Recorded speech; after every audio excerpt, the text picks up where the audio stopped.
Hi there and welcome to the Black and White interviews, and this one I'm seriously excited about. We get the amazing Russell Cambridge from BigginScott in Richmond here in Melbourne to have a great chat with us. Russell, lovely to see you. Hey, great to see you, Josh. Mate, awesome. How long do you reckon we've worked together for now?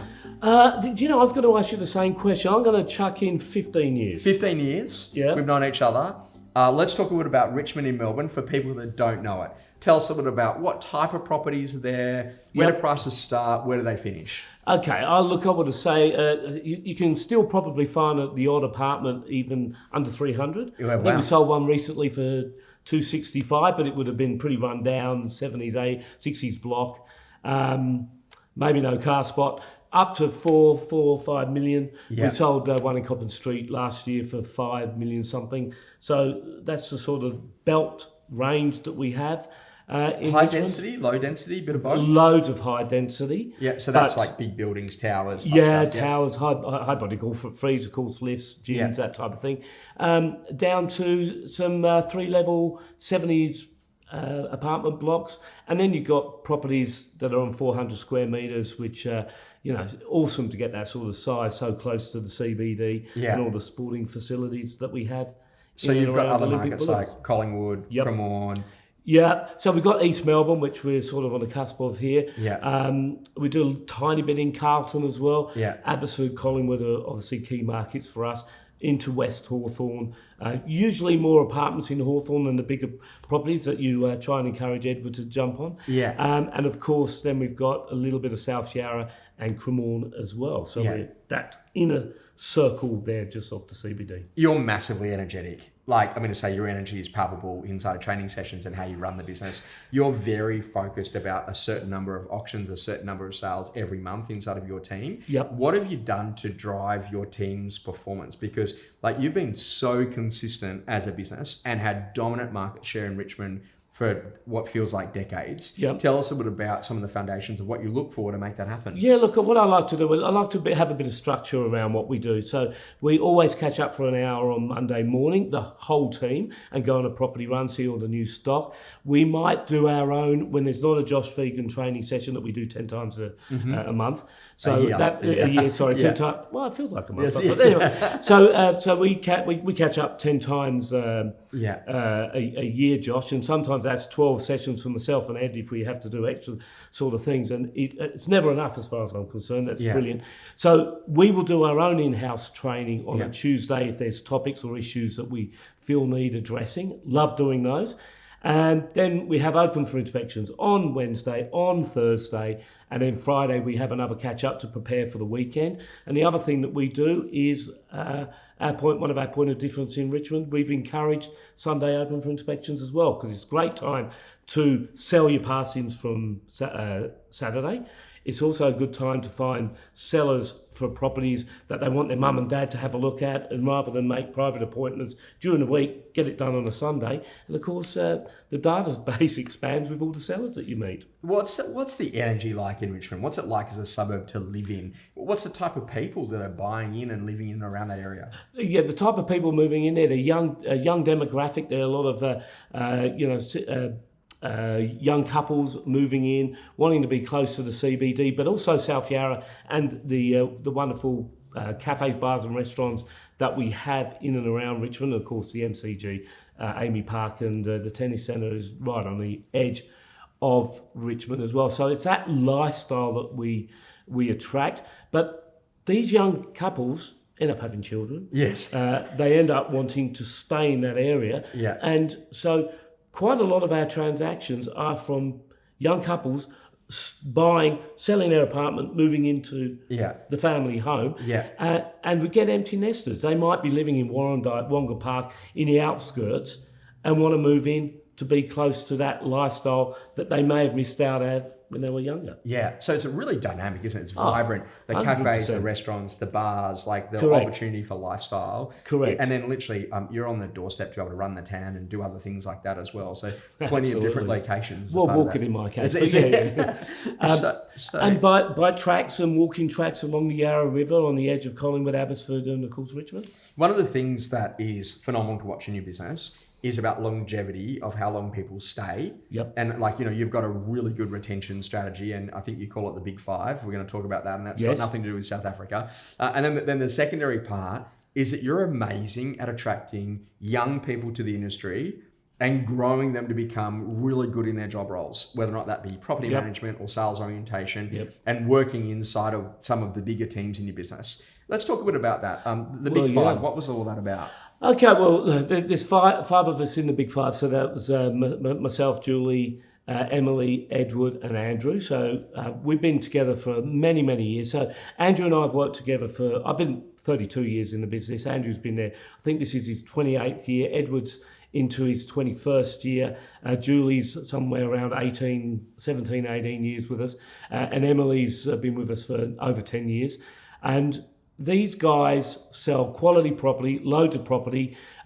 Julie might do a few less properties, but higher end. Yeah. Emily's turnover is a massive, rapid pace. 100 plus transactions. And we were talking about the young demographic and the pace of living in Richmond. You have to be at that pace working for us as well, because our expectation is sell at least one property every day. Yes. As you know, we did 411 last year. Have I mentioned that before? No, maybe not. 411, awesome. And we're on track to do that again. So the turnover, the pace is phenomenal. And then we manage 2,600 rental properties. So we're leasing anywhere between 60 and 120 properties every month. So we've got a leasing department that's running at this sort of pace as well. Back to the Big Five. Big Five, these are the guys that generate the majority of our business in Richmond, and they are a phenomenal team. Love working with each and every one of them. We share properties together. We do them separately. Each of those guys have got their own team, and just love them to bits. We're all very, very good mates, and hopefully we've got many, many, many years ahead. The thing I love about it, though, is about the growing of the future talent. So you have a quick look at it, and we've seen people who've already been on this interview series, like Talia Besser, who grew her foundational skills through Andrew Crotty. Yep. And she credits a lot of her success in Dubai now from what she actually learned in Richmond and the dynamics of the buy work that she was doing inside of that team. Yep. And then you start having a quick look at people that are literally coming through, some of your chasers, for example, inside of Andrew's team. Yep. And also too in terms of Edward's team, about how they're growing and what's actually happening there. Why is it so important for people to be able to build a team and to make sure the people that are within them are actually getting more successful and learning skill sets? Oh, look, of course it's important, because they're the next generation of superstars coming through. And if you look at Edward's team, we've got young Ethan and Phoebe. I mean, Phoebe's naturally a gun anyway. Yeah. And Ethan's definitely one of the future stars of this industry. He'll be sitting at this couch one day chatting with you about his career. So we need that to carry on, because at some stage there might be retirement in the horizon, maybe about 20 or 30 years away for some of us. But we need those guys to come through and be able to step in and take over, but also to maintain the pace and growth that we have expectations of. Yeah, the interesting conversation, really strong auction orientation. Yep. Emily's in a slightly different market to that, in that there's a lot of apartments that are coming through. Yep. I'm suggesting, I could be wrong, but hers a bit more for sale orientated as opposed to auction orientated. Yep. And she's also had eras where a lot of the properties that she sold are selling for less than what the buyer paid for the property. And that's got to do with it. Another tower comes up and there's a whole heap of extra one-bedders and studios. Correct. When you think about that, she does really, really well at that marketplace. 100 plus transactions a year, phenomenal. Yep. The basic foundational idea, not everything sells for more. Is that an important skill set for agents to learn about their market and to learn how to play in it? Because I've got other agents who are reluctant to take on a listing if it might sell for less. Whereas that's Emily's whole business in some respects, because of the asset class that she looks after. Look, I think Emily's, she just knows how to get the vendors under control. But also, you've got the data to back it, and you've got all the previous sales in a particular block, Acacia Place, for instance, down the road here in Abbotsford. You just back it up with evidence that this is where everything's selling. And Emily not only gets them under control quickly, I think she would back me here. About a third of her sales are off market anyhow. Yeah. So she sells this apartment, then she's got the buyer left over for this apartment, then this one over here. So it's an ongoing cycle of sales anyhow, and the proof is the previous sale. Usually. So, but because of the first home buyer grants and the encouragement, where there's obviously a government shift away from supporting landlords towards first home buyers, that we're seeing a lot of first home buyers jumping back into the marketplace, and there's a slight increase in the pricing that we're getting for those apartments. But you're dead right. A lot of these were bought off the plan 10 years ago with the promise of these unrealistic growth patterns that never eventuated. So I have a look at Dubai right now. They're saying that on average 8,000 new one-bedroom apartments will be completed every month for the next 12 months. Wow. And so when you think about that, Richmond looks undersupplied. but what I mean by that is that sometimes people don't understand about asset classes. Because if I go and have a look at single fronters or double fronters inside of Richmond, unbelievable track record of growth. And that's literally, so you move from that into the 2-bedder, into the 3-bedder, then move into the single fronted terrace house. You start thinking about that. That has meant that you have become one of the most dominant and preeminent auction agents that I've ever met. So tell us a little bit about auction as a sales process. Why do you love it? What makes it work? What are the go-rights that you think is essential for a great auction campaign? Well, look, the goal is of every campaign to make sure you've got 2 or 3 buyers ready to compete for a particular property, and that's going to naturally happen with a single-fronted house that might be renovated in, say, Buckingham Street or somewhere on Richmond Hill. So you're going to attract 2 or 3 buyers that will, battle it out, fight it out. Of course, with the auction process, if a very good offer comes in that the owner wants to take prior to, you can sell it beforehand. If there's a lack of interest prior to auction day, there's no harm in shifting it back a week or 2 to find some extra buyers. And we've actually got a bit of a policy. We've actually learnt this through COVID. We're not actually necessarily putting the auction date and time on the board or on the brochure anymore, so we can pivot. And a lot of buyers don't even notice that the date's actually changed. I remember my real estate licensing, and it was almost like one of the subjects, it was taboo not to have the date and time on the auction board. 100%. And now I think about, wow, how old school is some of that? You've seen the legislation change over time. The conversation around quoting has been a requirement with Statement of Information in Victoria. Yes. Do you feel that improved industry or hampered it a bit, or you don't know any other difference? Look, the SOA is coming in. A Statement of Information is a requirement to show the price range of quoting and some evidence and some comparable sales. It actually has reduced or helped reduce the amount of inquiry you might have on a particular property. So but the quality of the inquiry is higher, right? Yeah, well, and there probably is no reason for people to inquire because everything's actually right there in front of them. But the quality is obviously good, and the numbers coming through the open for inspections is what's more important than the number of inquiry. You want the real people to turn up, and so you can chat to them and give them a bit of a sales pitch on the particular property as well, and follow them through from there. But the Statement of Information, look, we all mumble and grumble about all these changes that come through, but just get on with it. Yeah. So, which we do, and adapt it very quickly, and no problem at all. We don't mind it at all. They might look at it interstate, going, "What the hell is so regulated here?"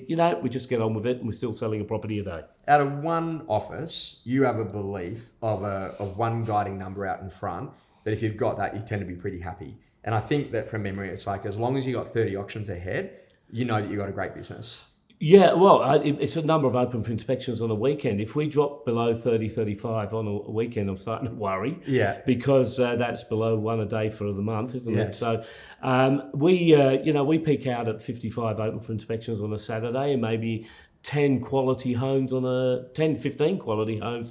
a Sunday. So it's very, very busy, and we're meeting a heck of a lot of people during that time. But dropping below 30 open for inspections on a Saturday is alarm bells.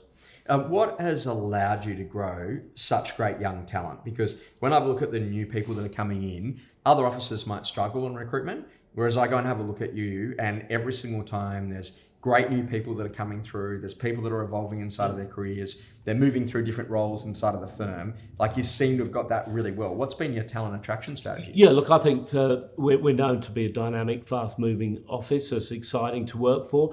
And the Big Five, the guys around us, they're awesome personalities. Yes. Who wouldn't want to work with Ed and Andrew and Julie? It's just phenomenal. Emily, just watch the pace at which she runs. You just want to... It's infectious, right? Yes. And I think that's been the reason for this attraction to our business. In fact, we get lots of people approach us, and all due respect, we can't fit you all in, but we'd love to meet with you at times. So give us a call. We're happy to have a chat and be on the talent bench moving forward. It's amazing you've had a slow sellout and a slow buy-in methodology.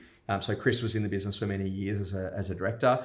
He sold out of the business. Ed has bought in over that period of time. Yep. And the interesting foundational conversation is that Emily got to work with Chris. And so she had that rural schooling and then, is taking that position as being one of the dominant agents now in the business. How important is it for people to actually have like a succession plan of their leaders and their directors over time to make sure that people are buying in and making sure that people are selling out to make room, but most importantly, to help people to build balance sheet and to make those things happen? Well, for us, obviously, it's a retirement plan down the track, isn't it? But look, personally, I love being part of the business. I'm in no great hurry to get out of it. It's phenomenally rewarding. I have no trouble getting out of bed every day of the week to get to the office to meet the salespeople, meet the guys, get out and do open for inspections. All of the directors, the three of us that are involved in sales, we all work the Saturdays as well. We're there, hands on, because we just absolutely love it. But at some stage, we've got to move on. We've got to have the young guys coming through who want to be part of the bigger picture down the track. So, obviously the succession plan is the future, isn't it? Outside of the Big Five, Yep. What do you think the average age would be? 30s, mid-30s. Yeah. We've got some young operators coming through the system. You mentioned Chase before, of course, Steve Harris, Ignacio Rodriguez, gun operators working very hard, pushing the boundaries, just bring it on. The good lads, good guys. Yeah, and location of your office is unbelievable, right? Like You've got an incredible part of Richmond. You're like right on the doorstep of everything. Yep. The interesting thing is that how important is the culture and the culture that you build inside the organisation for performance? Oh, culture is very important. So we make sure the guys realise that we're the friendliest, most approachable team that's out there. Yes. And nothing's too much trouble for a buyer, for a seller. You just got to be there for them and be super, super friendly. Yeah. We want people to leave our open for inspections, our auctions, going, they're a decent bunch of guys. Yeah. We don't want them feeling arrogance. Yeah. Don't like arrogance. How did you get so much passion and energy for life, Russell? Red Bull. Is that? Look, I think Edward said the other day, Edward kindly diagnosed me with ADHD. And I went, he? Yeah. Maybe I have. I have no idea. Yes. I just love running. I love running. Yes. It drives my wife bonkers sometimes. That not everyone can keep up with you, Russ, but the kids have to. Yeah. So interesting conversation. You've got a massive passion outside of real estate. I'm going to call it the world game. I'm going to call it football. Some Australians might call it soccer. Talk to me a little bit about that. Okay, well, we're heavily involved with Melbourne City. My son plays for South Melbourne. We also sponsor a local team, Collingwood City, as well. I love Liverpool. Edward and I go to Manchester once a year to go and watch Manchester City. And then, of course, Manchester's 40 minutes down the road from Liverpool, so we go there. It's a 4-hour drive to London, so we get to go and watch anywhere between 9 and 10 Premier League games each year, which is just a phenomenal experience for us. And and not only am I involved in those, I'm team manager of my son's soccer, who trains 6 days a week. So chaotic, as well as fitting in the real estate as well at some stage. How has the sport helped you to become competitive? Like watching what happens in the world game, and understanding about a trade bench, and how you look after your top performers, how you've always got a talent development squad of the people coming through, the training and growth of those people. Does that influence how you run your real estate practice? Absolutely. Yeah. Josh, what we do is so similar to real estate. We have a coach. Yeah. Teams have a coach. We train all week, sales meetings, open for inspections, chatting, general real estate training within the business. Then we have a meeting on Friday for game day. Game day is Saturday, the auctions and the selling of the private sales on the Saturday. Most of our sales obviously occur around those open for inspections on a Saturday, and that's us winning games. So it's a very similar process. I always say that real estate is the closest thing to playing sport. And, game day, auction day, we get out of bed on a Saturday. Look out, we are ready to go. It is the most adrenaline-driven day of the week. By 3 o'clock on a Saturday, if I haven't got a 3 o'clock auction, I'm exhausted. Well, you actually do a Saturday wrap. Then I go to go to a soccer match. Yeah, and sometimes we do the wrap at the soccer. So yes, we love hosting. What do you do in your Saturday wrap? Like, you're giving people a bit of an idea about how auctions have gone, what's happened on Saturdays, the open numbers. Yeah, I usually have my camera ready to catch Edward by surprise because I don't want him to be pre-organised, and I just pounce him with some questions. He goes, and we start talking about how the week was, how the auctions went on that Saturday. Might give him a quick rundown as we're doing it with what sales we've done, and then any properties that may need a bit of extra push for the following Saturday. But it's done off the cuff, straight off, one take, warts and all. 32 years worth of experience. Yep. Give us your theory about what it takes to be a great prospector. Well, actually 35 plus years, 32 at Richmond only. Yes. Being a great prospector, look, it's just keeping in touch, being friendly, being approachable, and following up with anything you've promised any of those people that you will deliver what has been promised. And never, ever do the wrong thing by anybody. If you're having to do something wrong to get a deal together, you ain't doing enough deals. Do the right thing always. You're a big volume guy because minimum number of opens, minimum number of auctions. So being out in front of people is your number one lead generation source. Yeah, correct. Like meet a buyer, meet a seller, meet a buyer, seller, meet a neighbour. Throughout the course, or property being listed or property being sold. If you then think about like winning in the listing presentation, like you've got competitors, they're no slouches. Like you've got some of the big brands trying to go head to head against you. Yep. What do you think is the essence of what it takes for an agent to win in that listing preso? Look, what we're very good at, we always go in pairs, and I love a boy-girl situation. So we've got Julie and I work very closely together. My role is to sell Julie and how brilliant she is. She does a little bit the reverse on the auctioneering side. That you're in good hands with Russell holding the auction. But my plan of attack is always to sell Julie and show the track record. And a lot of people, you usually done the research to see that Julie's definitely got the track record behind it. And of course, the experience that we have behind us and the backing of the Big Five as well, that there's other buyers going to be pushed towards that property as well. But it comes down to the individual.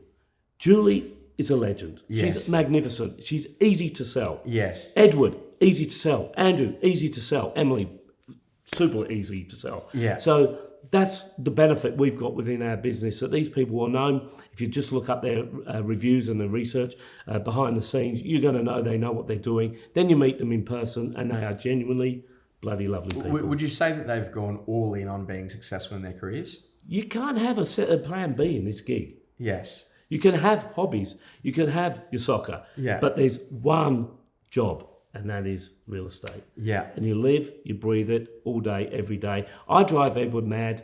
I drive Grant mad. I drive Andrew mad. I ring them 24/7. I know we've got rules. We're not supposed to do it. Too bad they're my business partners. We're going to have a chat to them at whatever time of day. And they can put me on hold or they can, call me back later. But things go 24/7. You've got to be on top of the game. You and I have worked closely together through GFCs, banking royal commissions, COVID as an example, government land tax changes. Yep. So all sorts of different things. Yep. There's probably nothing that surprises you now in a marketplace. How do you get a read on what's happening? How quickly do you react? Well, I think over those 5 examples you given me, Josh, each time you've looked at me and go, Russ, it's going to be okay. It's going to be okay. Relax. And it usually just works out, doesn't it? Do you find that your level of hyperventilation is the thing that helps you be successful, though? Like learning to panic early? Yeah, and look... Because you adjust fast. I think that's about to say, pivoting, I know it's an overused word, but to adjust to the times quickly is so important. Yeah. Just react, just quickly, make a decision, run with it, and just move forward. And it usually pays off. So, yeah, just the biggest lesson of all of these was obviously COVID. And if I went back I probably would have ignored some of the rules of the government in the day because they were exaggerated and wrong. However, hindsight's a wonderful thing. But moving forward, to realise that, like you mentioned before, being so rigid on dates and times for auctions, why?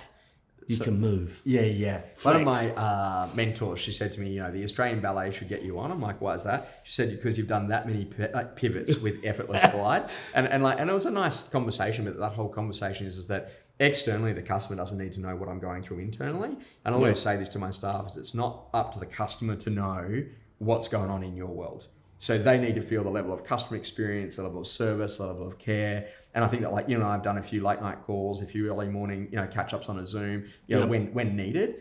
I'm not in your world every day, but I hope that you feel like that you've got real accessibility. So if you shot me a text or gave me a quick call, that you get a response pretty fast. 100%. And that's the key to a great relationship, yeah, right? Correct. And thank you for being there always to take our queries and questions and being our life support as well. It's been amazing. As I said before, 15 years, 10 sessions a year, plus being on the other end of the phone, text, any given time. We've absolutely loved it. And, long may it remain. It's just been phenomenal. Mate, I'm committed to Melbourne. You're committed to Melbourne, so we're close. So in each and every one of those sessions, I'll tell you now, Josh, we always get something new every time. I know, and this game is a game of repetitiveness. You've got to get into patterns. You've got to get into practices that win the listings and keep following those patterns all the way through. But there's always something we pick up from one of your training sessions. Always. Not brown-nosing. It's true. When you think about evolution, videos become a big part of what agents do now. Oh, yes. Tell us a little bit about what you're seeing that's happened, because you have a look at some of Andrew's videos on some of his architectural property. Yep. It is absolutely phenomenal. Yep. Tell us a little bit about that evolution. Well, I've got to tell you, and I'm looking at all the equipment you've got set up in here, it's phenomenal. But, we've moved on from just doing a quick iPhone video, which is fine for a bit of a market rat. There's a bit of fun. But when you're doing a property video these days, it's got to be slick. It's got to be the latest style and quick. You've got to do the reels. You've got to do an extended one for the sites and things like that. So we've actually... Nikki in our office, her role is to encourage the marketing side of things. So we've got Nikki concentrating on making sure that we're up to date with the latest look and feel. Then run it past Edward and Andrew and myself and Julie and the team and make sure that they're all happy with what we're doing. But you just got to keep up to date. You've got to do the right things and move quickly again. Keep up to date. Nikki is connected to you? Maybe, yeah. How? My wife. Okay. When What's she's not it like doing working with your wife? Yeah, it's full on because we go home and talk about work, don't we? But anyhow, it's good. But Nikki does the compliance, which is really laborious and tough work. So she's robotic about making sure that we've... compliance is very big in Victoria. We've got to do it, part of the statement of information. But and also the marketing drove side. A lot of that desire to want to make sure that you were overly cautious on compliance. Look, one of you saw some competitors go sideways. Yeah, our competitors, were slow to move and got themselves into all sorts of trouble there. We do not want that happening at our office, and heaven forbid it will. But with Nikki doing the compliance and making sure every box ticked and we're doing everything correctly, we'll stay out of trouble. And again, like you said. Just got to move with time, just got to do it. Property management, important part of the business? Important, massively important. So 2,600 properties. We've actually come backwards a lot because we're down about 200 properties that we've sold, and our conversion rate on our sales from property management to sales is one of the best I know of, so it's about 70%. But keeping your property management under control is so well. Grant Gifford in our office, he's Director of Property Management, does a phenomenal job.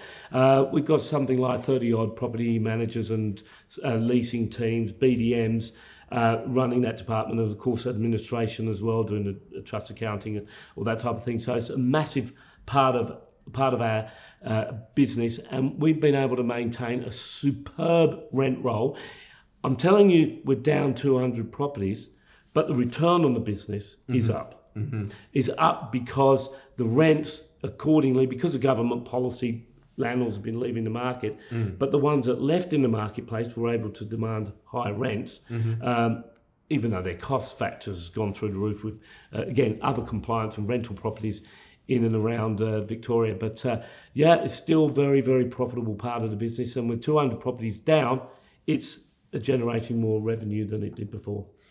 Russell today gets to go back and meet Russell from 10 years ago. Mm-hmm. What do you say? How do you coach him? Don't worry about changes as much as we did back in the day. What else would I do? Probably I'd like to move quicker with the modernisation of things such as videos that we've done, social media. I think we're a little bit too slow off the mark. Our theory was always to be a little bit of the quiet achiever, be the market leader without bragging about it too much. Mm-hmm. If I went back, I would like to have done a bit more bragging rather than just hoping that people would notice. Mm-hmm. Because you got a lot of fire. I'm a natural bragger myself, yes. But for the business, I thought it might be too much if we kept showing off how well we're doing. But I'd like to go back. I'd probably do that a little bit more. And I would have liked to have built up earlier the talent bench we now have. Mm-hmm. We now have. Never really acquired any rent rolls. It was all organic until a few years ago. We bought a very small local rent roll just after COVID. Maybe an acquisition of a rent roll or two earlier would not have been a bad thing. But at the time, it seemed like the right decision, and maybe it was. BigginScott, you're also involved at a corporate level. Yep. What's it like in the difference between being a business owner of an office versus also being involved in that franchisor and learning the differences between those? Look, we've got some smaller offices at BigginScott. They're scared of the bigger offices, to be fair. I don't mean that disrespectfully, but some offices are worried and feel overwhelmed at trying to compete at our level. My opinion is, of course, selfishly, I think everybody should be doing what we're doing. But not everybody does have that capacity. So there's a little bit of clash of cultures there at times. I get it. There's some offices that they're happy and comfortable at the pace they're doing. But really, there should be a nice compromise. And with the new GM we've got in Ray, what a phenomenal asset Ray is. Paul and Michelle done a phenomenal job over the years. And now with Ray supporting it, let's see where the future is for BigginScott. We're very, very excited. How do you stay so excited about your career on the cusp of heading into a fourth decade? Oh, it's easy. It's been rewarding. It's been rewarding. Not only have we seen our business grow, personally it's helped us grow. Like we were having a bit of a laugh before. I've just taken my family 3 years running to Greece. Greece is not the most expensive place in the world to go, but isn't it one of the most wonderful places for a holiday destination? These are the rewards for the hard work that we do. 6 days a week we work, 40 weeks of the year. But to be able to take your family to Greece on a wonderful holiday, I try and explain to my kids, not everyone gets to do this. They go, oh, yes, they do, Dad. No, they don't. It's wonderful. It's wonderful. And the team around me, I just love each and every one of them and being around them on a regular basis. So that helps it as well. But my getaway, soccer. But what happens at soccer? Hey, Russ, how much did you sell that property for? Or can you help us rent out our property? So these are good assets for the business as well because they're networking as well. Great. You're a big one for getting people committed. Yes. A good example, sometimes you might have seen Ed's energy was off, so you got him to buy a house or you got him to buy another car, or Emily needed a bit more certainty, so you got her to buy a house. I think she's just sold and just bought another one more recently. Yes, correct. Why are you so good at getting people into debt? Keeps them working hard. Yes. Keeps them working hard. But hey, going into good debt. Yes. And it sort of helps. It's wonderful to watch them grow personally as well. Edward, he was laughing about this just the other day that he gave me a budget and I went, a little bit over his budget and bought it, and he came out of the movies 2 hours later going, "Geez, that was the most expensive movie I've ever seen." But did he regret it? No. Yeah. And look where he is now. So good on him, and it's great to help these guys achieve personal wealth and growth as well. And that's a big part of it, is like really being able to be resilient. There's going to be adversity, there's going to be challenges, but your job is to make sure you're seriously good at what you do. Russell, it's been amazing to watch you and to see what you've actually done inside that business. and having a look at like what BigginScott's done in terms of in Richmond specifically and surrounds with market share dominance, but also to not letting that dominance, breed ego, humility, but also to at the same time to progress and wanting your people to grow. And I think about it, I get the chance to work with some beautiful, fresh, new talent to the industry and also to some of the most established players in the industry, but everyone's really happy to learn. Let's say that you go to a year 10 class at a school. Yep. And they've got a careers expo or a career day. It's funny that not many people actually ever consider real estate as a career. Like, everyone wants to be doctors and lawyers and firemen and physios. Yep. Well, why do you reckon that real estate doesn't get on the agenda as actually being a career when you're talking to kids at schools? Well, but probably because the parents have got ambitions that may be a little bit ambitious for the children coming through. But, if you took them into the office and gave them a tour of our office and took them out for a week and saw what we would do, I bet that would convert them very, very, very quickly, because the energy, the speed and the pace at which we move and the success that our guys have got and can portray to these kids, I'm sure that would turn them around. So, the funny thing, my year 10 careers advisor said I should be an accountant. Accountant? So I went and did that. And I got to the end of my degree and I went to work. And on my first day in being an accountant, I actually turned to Mike Roble, who was the guy next to me. And I said, "Is this what we do all day?" And he said, "What's that?" I said, "Key numbers into a spreadsheet." And he was like, "Yeah." And I was like, "Oh, wrong career for me." Wrong. And I know that sounds funny. I never realized, I never thought about what would you be doing every day. And a good friend of mine became a nurse. And she said, day one of going into a hospital, she said, "No, this is not for me." She goes, "As soon as I started to see people die that I'd been looking after," she goes, "I realized I didn't want to do that." Yeah. And I just think that literally we just don't market it well, that this is one of the only industries where you get paid on result, not based on time. I think you've hit the nail on the head. I think a lot of people are scared of being paid on results. Mm-hmm. They don't realise. But if you get into the right patterns, the right practices, those results will come through and you'll get rewarded accordingly. But it's that fear of that commission-based income that scares people away, but it shouldn't. But yet, if you have a look at the infrastructure, the customer base, the service lines that you've got, particularly in Victoria, it's phenomenal. Yeah, particularly in Victoria, where we don't have so many of those one-person sort of real estate businesses. You're part of a team. You're part of a team that you're going to have a base salary to start with. Then you're going to work your way through to be a standalone, and pretty much in a business like ours, you're guaranteed leads that you will be able to convert and start growing your own team. So they shouldn't be scared. Russell, your energy is absolutely phenomenal. We love working with you. Congratulations on all of your incredible success in building a great team and a great business. And mate, may it well long continue. We look forward to seeing you in your next Black and White. Before we go, what's your 1, 2, 3 takeaways from today, Josh? Russell, I think the level of energy, the whole desire about really making sure that you build people of different generations, and also to keeping young people around you to keep you fresh. I think that's the big thing that you've always done really, really well. So, mate, congratulations on what you've done. Brilliant, Josh. Thanks for the time. Beauty.